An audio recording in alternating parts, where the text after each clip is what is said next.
আসলতে আজি অনুষ্ঠান শেষ কৰিবলৈ ওলাইছোঁ। অনুষ্ঠান শেষ কৰোঁতে ইয়াতে যিসকল আমাৰ ককা আইতা বহি আছে, যোৱাৰ সময়ত আমাক এটা আশীৰ্বাদ দিয়ক। আমাক নহয়, আমাৰ সমাজখনক এটা আশীৰ্বাদ দিয়ক, জাতিটোক এটা আশীৰ্বাদ দিয়ক। নমো নমো নাৰায়ণ প্ৰসন্ন হৰি হৰি কৰি মায়েক নিজান আপোনাৰ মহিমা আপুনি বেকত কৰি যুৱক কৰা পৰিত্ৰাণ বহু যুৱক কৰা পৰিত্ৰাণ। বহাগ এটি ঋতু নহয় নহয় বহাগ এটি মাহ অসমীয়া জাতি জীৱনৰ ই আয়ুস ৰেখা গণ জীৱনৰ আজি ইয়াত যিসকলে এনেই নৃত্য কৰিছে, যিসকলে বিভিন্ন কাৰণত নৃত্য কৰিছে, তেওঁলোকৰ কাৰণে এটা আপোনালোকে আশীৰ্বাদ দিয়ক। আপোনালোকে আশীৰ্বাদ দিয়ক সেইসকল যিসকলে অসমীয়া বিয়াৰ অনুষ্ঠানবিলাক আগতে দুদিনীয়া আছিলে, আজিকালি 4 দিনীয়াকৈ পাতে, সেইসকলক আপোনালোকে এটা আশীৰ্বাদ দিয়ক। সেই দৰা কইনাক আশীৰ্বাদ দিয়ক, পিতৃ মাতৃসকলক আশীৰ্বাদ দিয়ক। আই নাম, বিয়াৰ নাম, জোৰা নাম, দিহা নাম নজনা সেই অসমীয়া ছোৱালীজনীক অকণমান আপোনালোকে আশীৰ্বাদ দিয়ক। পানীটো নাখোৱা গৈ খোদা, গাঁঠিয়নি খোদা, ঢেঁকীটো চিনি নোপোৱা ছোৱালীজনীক অকণমান আশীৰ্বাদ দিয়ক। যৌতুক বিচৰা সেই অসমীয়া ডেকাক আশীৰ্বাদ দিয়ক। আগতে অসমীয়া বিয়াবোৰ কিমান শুৱলা আছিল, সেই বিয়াৰ গীতবোৰৰ মনত আছেনে আপোনালোকৰ? কিমান যে সুমধুৰ আছিল। আজিকালি জানো অসমীয়া বিয়াবোৰত সেই গীতবোৰ শুনিবলৈ পাওঁ আমি? ক'ত হেৰাই গ'ল আমাৰ এই জাউতি যুগীয়া, আমাৰ এই বাপতি সাহোন, সেই সুমধুৰ বস্তুবোৰ?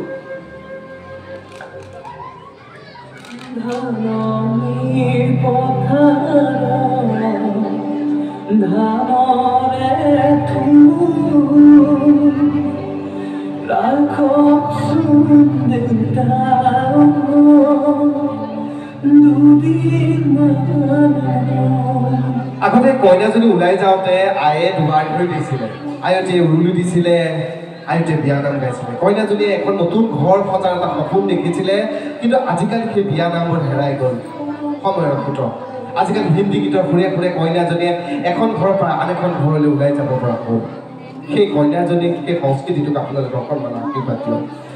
আপোনালোকে আশীৰ্বাদ দিয়ক। বজাৰত আৰি মাছটো চিনি নাপায়, 3 মাছৰ পোৱালি খাম বুলি আনন্দত জঁপিয়াই থাকে সেই ছোৱালীজনী। পালেং শাক চিনি নাপায়, বাৰীৰ পৰা চুকা শাক আনি পালেং শাক বুলি ৰন্ধা সেই বোৱাৰীজনী। নিজৰ গৰু হাল, নিজৰ ঘৰখন, নিজৰ পথাৰখন চিনি নোপোৱা ডেকাই এতিয়া বৰ্হি ৰাজ্যত গৈ আনৰ মাটি ৰখীয়া হৈ আছে। সেই অসমীয়া ডেকাক আপোনালোকে অকণমান আশীৰ্বাদ দিয়ক। আপোনালোকে ভাবকচোন, একে ৰাতিতে গড় বান্ধিছিল অসমীয়াই। সেই অসমীয়াৰে আমি বংশধৰ। সেই অসমীয়াই মোগলক দৌৰাই দৌৰাই খেলিছিল।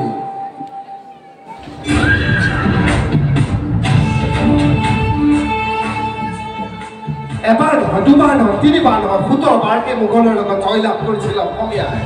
সেই অসমীয়াই এইখন হাতেৰে হেংদাং তুলি লৈছিল, আজি এইখন হাতত হেংদাং নহয়।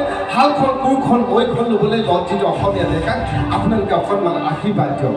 জেতুকাৰ ৰঙেৰে হাত ল'বলৈ সেই কইনাজনীক বহন তুলি চিনি নোপোৱা সেই ছোৱালীজনীক অকণমান আপোনালোকে আশীৰ্বাদ দিয়ক। আপোনালোকে আইসকলক আশীৰ্বাদ দিয়ক, যি গোটৰ মিটিঙৰ নামত ঘণ্টাৰ পিছত ঘণ্টা পাৰ কৰিছে। আপোনালোকে আশীৰ্বাদ দিয়ক, যি বগেন ধুনীয়া ফুল বিচাৰি হাবাধুলি খাই বেখুৰা গীতৰ ৰিল কৰিছে সেই ছোৱালীজনীক অকণমান আপোনালোকে আশীৰ্বাদ দিয়ক। 2টা-3টা সন্তানক ঘৰত এৰি থৈ 20 বছৰীয়া যুৱকৰ লগত পলাই থোৱা সেই বোৱাৰীজনীক আপোনালোকে অকণমান আশীৰ্বাদ দিয়ক। বহাগ আহিলে বিয়া পাতিম বুলি ভবা সেই ডেকাজনে যদি ছোৱালী পাবলৈ এটা সেন্দুৰৰ টেমা কিনিবলৈ এটা আশীৰ্বাদ দিয়ক। ডুৱেলিং ঘৰ বিচৰা সেই আইতাজনীক ঘৰ এটা পাবলৈ আপোনালোকে অকণমান আশীৰ্বাদ দিয়ক। চাকৰি বিচৰা সেই অসমীয়া ডেকাক চাকৰি এটা পাবলৈ অকণমান আশীৰ্বাদ দিয়ক। তিনিআলিয়ে চাৰিআলিয়ে বহি ঘণ্টাৰ পিছত ঘণ্টা টেলিভিশ্যনৰ সন্মুখত বহি থকা সেই ডেকাজনক ৰাজনীতি কৰা সেই ব্যক্তিবোৰক আপোনালোকে অকণমান আশীৰ্বাদ দিয়ক। যি আনৰ কথা ভাবি সময়টো পাৰ কৰিছে সেইসকলক আপোনালোকে অকণমান আশীৰ্বাদ দিয়ক। যি মদৰ বটলত মদ খাই সমাজ সংশোধনৰ কথা ভাবিছে তেনে এজন মানুহক আপোনালোকে অকণমান আশীৰ্বাদ দিয়ক। শিক্ষকৰ দৰে এটা বৃত্তিক যিজনে অৱহেলা কৰি ইঞ্চুৰেঞ্চৰ কথা ভাবিছে, ৰাজনীতি কৰা সেই কেৰাণীজনক আপোনালোকে অকণমান আশীৰ্বাদ দিবই লাগিব। বহাগ বিহুটোৱে এনেকৈ ক্ৰমান্বয়ে পৰিধি ভাঙি ভাঙি আহি আমাৰ বাপতি সাহোন হওঁতে, হিয়াৰ আমঠু হওঁতে বিহুটোক আন এটা দিশে নিব খোজা সেই ব্যক্তিসকল, অভিনেতা অভিনেত্ৰী, গায়ক গায়িকাসকলক আপোনালোকে অকণমান আশীৰ্বাদ দিয়ক। সমাজৰ এই পৰিৱৰ্তনত, জাতিটোৰ এই সন্ধিখনত আপোনালোকে আমাকো অকণমান আশীৰ্বাদ দিয়ক। আজি আপোনালোকৰ আশীৰ্বাদৰ প্ৰয়োজন আছে। অসমীয়া নহওঁ দুখীয়া শেষত বুলি আমি সকলে অসমীয়া স্বাৰ্থত একেমুখে কওঁ, বাজক জবা বাদক ধ্বংস বাদক মৃদং ফুল অসম আকৌ উন্নতিৰ পথত জয় আই অসম বল জয় আই অসম বল জয় আই অসম বল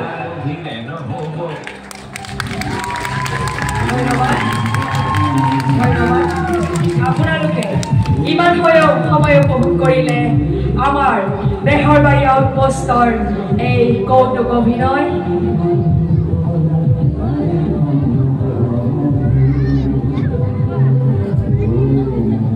সকলোকে থিয় হ'বলৈ অনুৰোধ জনাইছো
জয়